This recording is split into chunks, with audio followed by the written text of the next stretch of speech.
i loa ia tu talafo ala Radio Samoa ile nei fo i tae au malo le soifua manuia. Usi mai ala whaafonga o tala o le nei fo i asolua. Tala to mua o le tae au.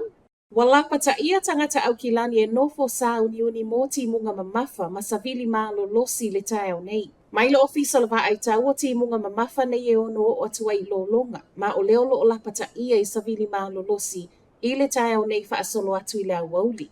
Fai mai ai fo i le NZTA e ono tā puni ai manisi o lein so le awala lau papa le Harbour Bridge e au noa mani lapa ta inga. Mai le Auckland Emergency Management, wa lapa ta ia tangata ia nofo sa uni i winga lolo wao le tau i le so.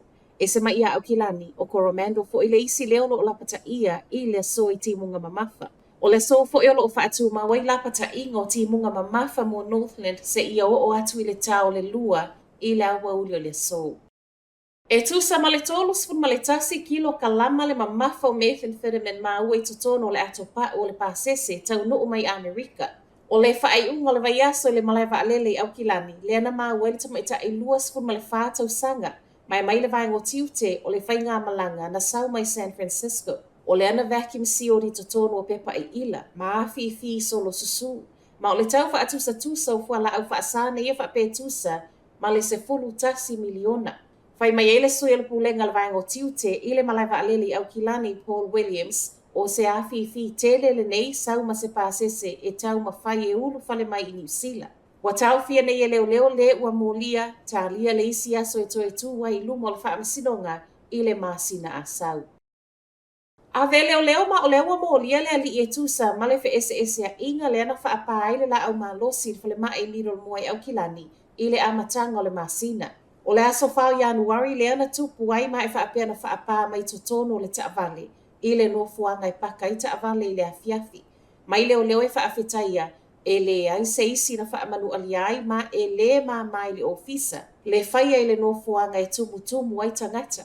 O le ua molia nei e tolu sfuma le whaatau sanga le matua ma e le o tau fia i le ono molia o nisi wha o popo feso o tai ma le nei lava mata upu. Wa whaamauti no mai le pule ngā nuu au kilani o le muai o le maunga i maangele o le alava na whaia ma le mauti noa.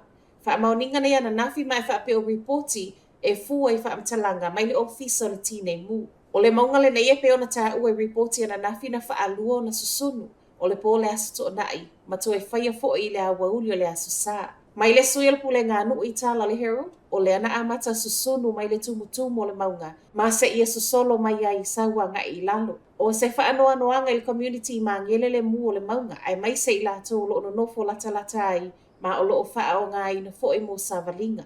Ai mai le pule ngā nuu e whaafetaia le ngā lulu e whaatase le community ai mai se lava i a i lato na vave reportia.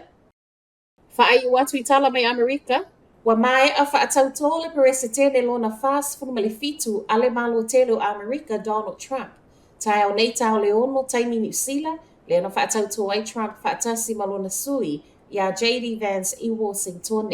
Ai ele ia nga ia i sauninga le whaatauto ngai le tau nei, o le ana mua i awai le sauninga lotu na whaia i St. John's i Washington e lava, muli whaafe e le sa avea ma peresetene i le paia inga whaato a umatu Joe Biden mo se inu ngā ti. Saunoanga amata le peresetene o toe fo i mai Amerika le walo ia mai le so, o ia ua toe lawe a ina mai e le atua na te whaasau ina mai Amerika. Te lei tū na tā ue Trump i le tau nei pita ai e tū tasi lava le wha mua o le unufale whaasole tū la whono atu o tangata ese i Amerika ma o le aia ngai e toe whaafoi. O tala whaunala Radio Samoa le nei fo i tae au, manuia le nei aso.